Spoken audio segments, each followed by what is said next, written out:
I give you the Quinn Clark example. Yeah. Uber talented, right? Got to line up right. My dude. Got to line up right. I ain't gonna lie to you, man. Your boy couldn't get lined up this week. I appreciate the self-awareness from a young Me kid. too. From a young kid especially. And it was weird because it was last year, right? Yeah, Yeah. and I'm like, I said, So he's what, redshirt freshman last year? No, he He's was true freshman. True yeah. freshman. There you go. Okay, okay. I was like, hey man, lean in here, man. Yeah. Dap him up. Like it was just cool. It's the same thing talking to Makai Saturday. Mm-hmm. It was, I mean, and you could feel his intensity. Mm-hmm.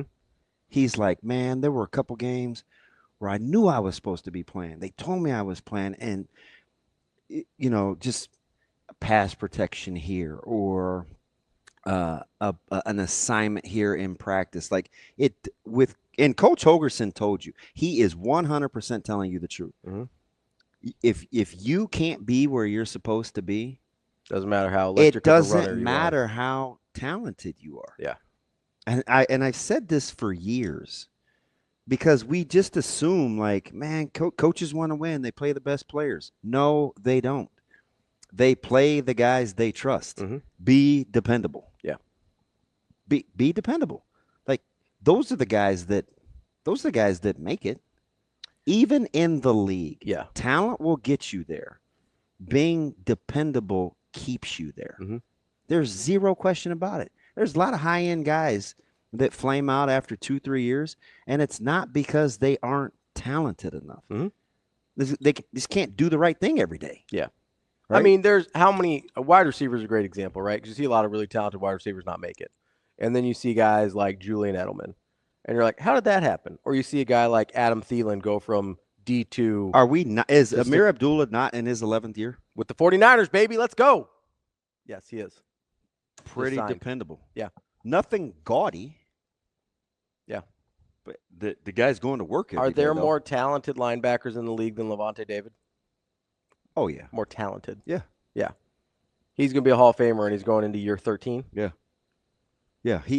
He kind of walked. I'm not going to steal his thunder. It's for him to tell. He's very specific about knowing his body, mm-hmm. what his regimen is, and he is brilliant when it comes to being a cheat code. Mm-hmm. How he can explain minimizing the game.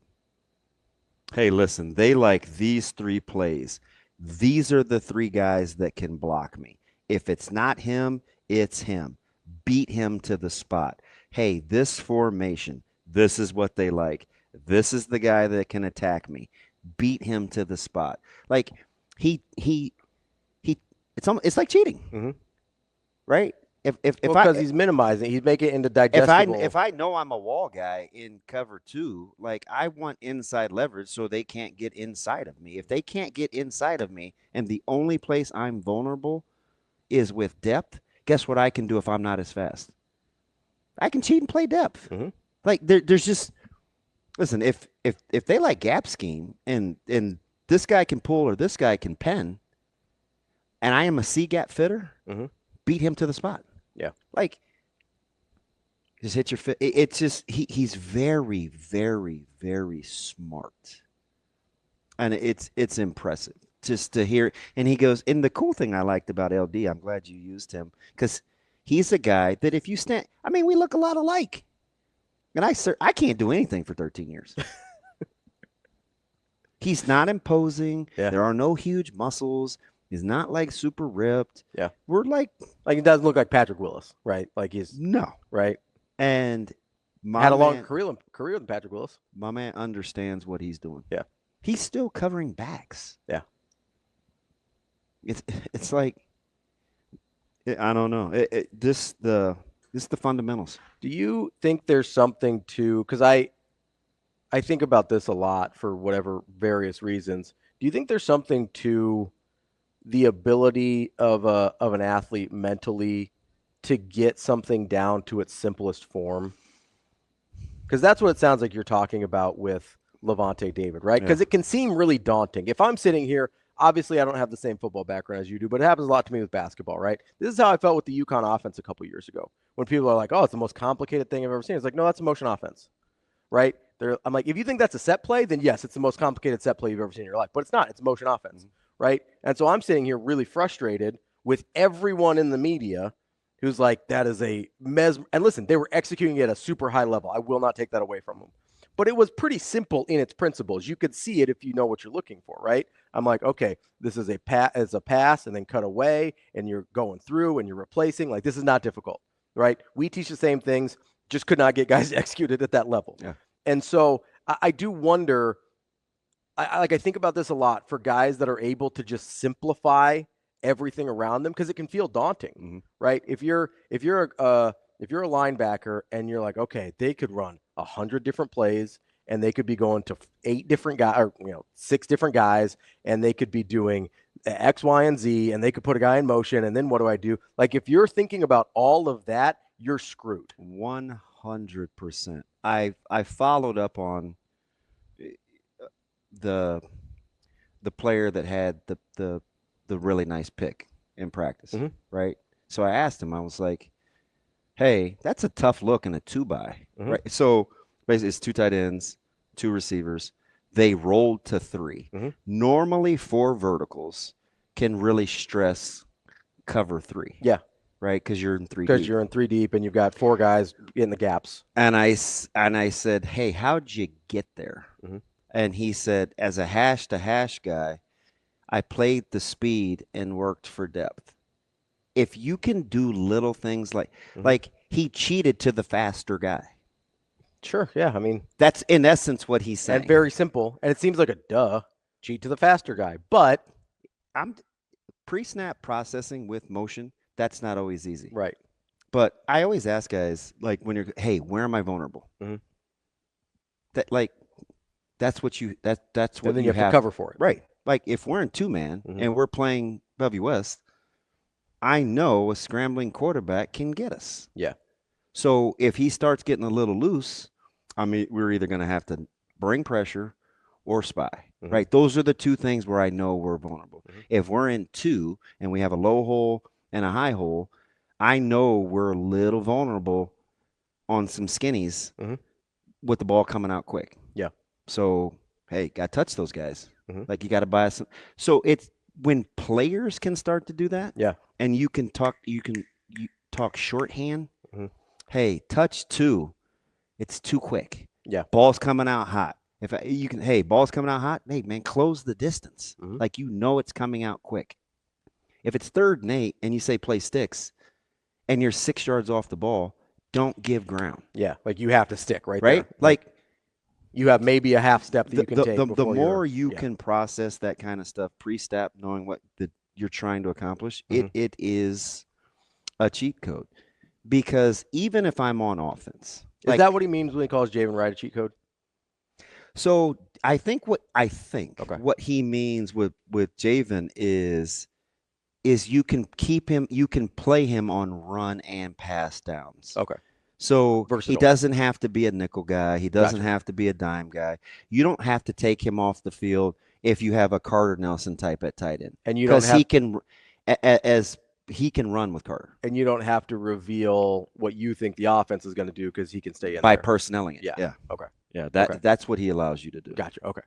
Sorry, you had said cheat code a couple times and it let a little ding in my head. And yeah, I've seen a few of those where if you play, like nickel, or if you have to match personnel and you don't have to take a guy off. Like 2 years ago, we're like, all right, we want to play big nickel against, team X. All right, well, somebody's got to come off the field. So we start looking at skill sets. Well, it's not going to be Teddy because he can get down into the box. So he doesn't hurt us against the run. Yeah. It's not going to be player this. So what we end up doing, we took a D lineman off, used an OLB as a pass rusher because he's a really good pass rusher. Yeah. And that was our best package. Yeah. Right? We added a corner. So when you do things like that situationally, they've got a guy in the booth. Hey, 69 off, 12 on. They know we're going small. Right. Lur. So and they know you're bringing in. It's like when they they know that we're expecting pass. Yeah. You don't want to always have to do that. Right. Now, it's like when you bring in James Williams last year. Yeah, you know he's going to be in a wide nine, right? Like, and he's getting after. He basically was only going to do one thing. Yeah, right. You try if you can to avoid that, to not have to do that. So it's like everybody has tendencies, right? Yeah, yeah, pretty much. You'd like to have to not take guys off the field. I mean that's kind of the simplest way I can put it. You'd like for Malcolm to be able to play the nickel will. Yeah, and play the nickel and base. So on the offensive side, that's why. But in one, yeah, you know you're going to force him to be a run defender. Yeah, like that dude is going to have to fit in the run game, which maybe you'll take your chance with, and you're going to have to sacrifice that. Yeah, that's how that's. You're like, hey, I'll run at the 5'9" guy and see if he can tackle. Yeah, like just imagine if you allow yourself, if Carter Nelson if he becomes, not to say that he can or can't, a good inline traditional tight end. Sure. Where you can leave him out there, run down, pass down, whatever. He changes the way you personnel him if he's in on the defense. Game. Yeah. And you're going to make it that much more difficult to guard him because you can't bring in an extra defensive back to cover him. You have to leave him and let a linebacker cover him. But do you know who'd be really good and you don't have to take him out of the game? Jamin Wright.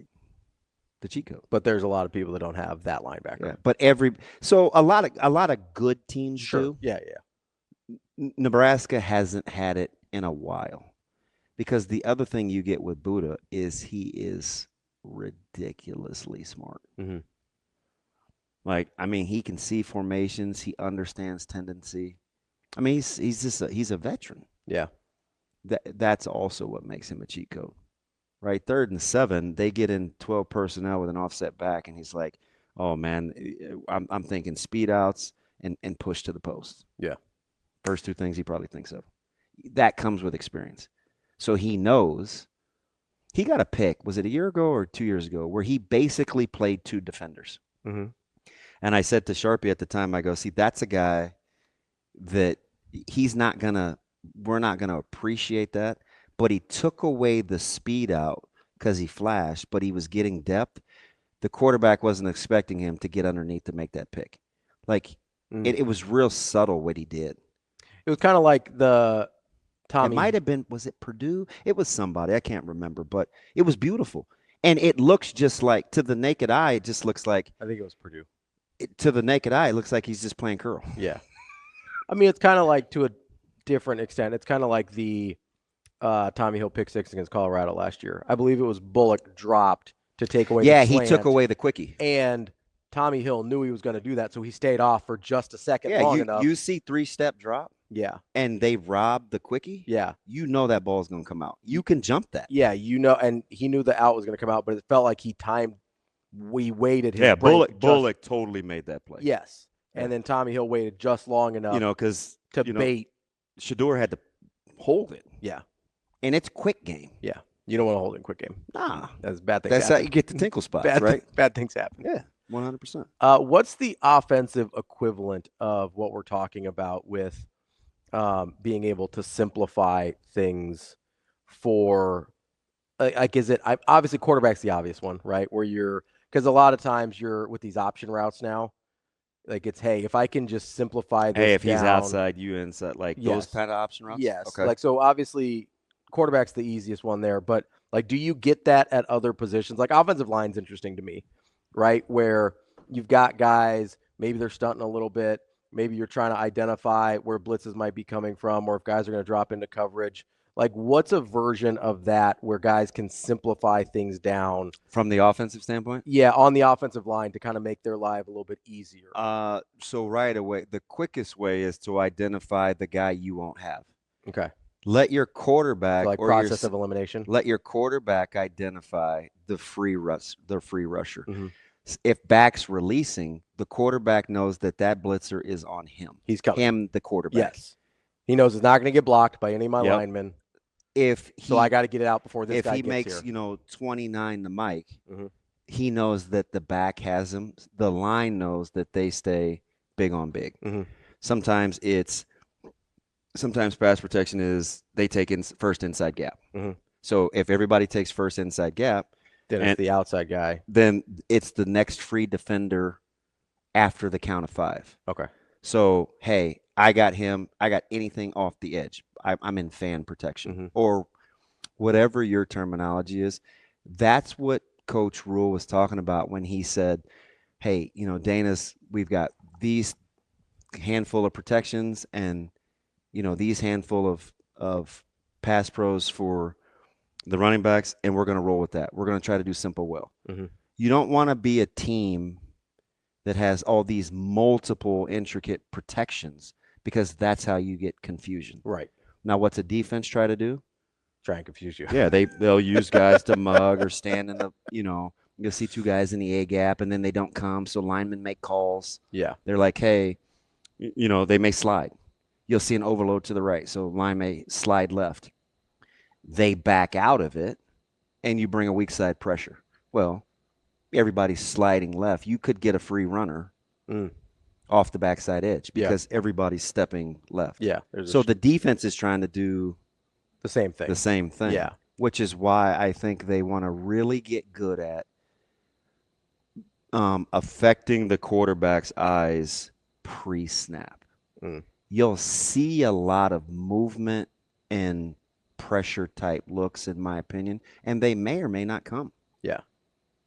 But what you hope is change the quarterback's eyes. Yeah. So that they'll make the decision you want them to make instead of the decision they want to make. Yeah, he'll read pressure. Yeah. They'll check to quick game, and you're sitting in cover 2 and your corner's in the flats. Yeah. Like, he's going to be there. Right. Right? Like, those are the kinds of things you want to do. Now, you get caught, though. Sure. Because everybody has to be on the same page. But, like, we tell our guys, man, we say, hey, be wrong together. Everybody. As long as you're communicating. Yeah. And everybody. We turned Amarian. We turned Jackson loose early against Millard South on simply not understanding 2 versus 3. One guy says one thing, another guy says another. You like turn the Jeremiah Smith situation. You turn a guy loose. Right? He's too good at Yeah, he's talk, man. Find 9, especially when he's in the slot. You kind of know he has a tendency to do blank. But they're trying to do the same thing that they're trying to disguise that we're doing. Yeah. So the more for this team and their youth, if you want to see young guys play, I'm telling you, it's about being dependable. Because they're going to show you a lot.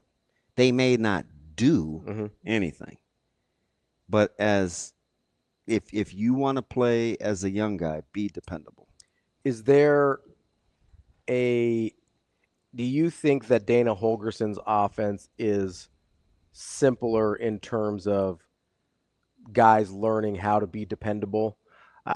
So there's 2 things I think he's really good at that make him not unique, but in the upper echelon. He has very good concepts of sequential plays. Like building on each other. Yeah. So I did this. And if I come out in this same look, they're going to expect this. Now, it's like when you're a pitcher and you throw high heat and then you throw a curveball that looks like it's coming to the same spot. Yeah. So he's very good at that. The other thing is he's got really good feel for like a pace of a game. It's like when he's pressed the gas. And he's it looks like to me, he and we've never really had this deep of a conversation. He doesn't have to prove anything to himself. So being experienced, he doesn't always have to show you how smart he is. And I actually think that's hard for guys. For offensive coordinators, it seems like especially. You play feel callers. like we put this in, we have it, we have to use it. Yeah. He's cool with not. Yeah. And I think for a guy that's that bright, it's not always easy. Yeah, sometimes you want people to know how smart you are. Yeah. So staying within yourself is something I think he's really, really good at.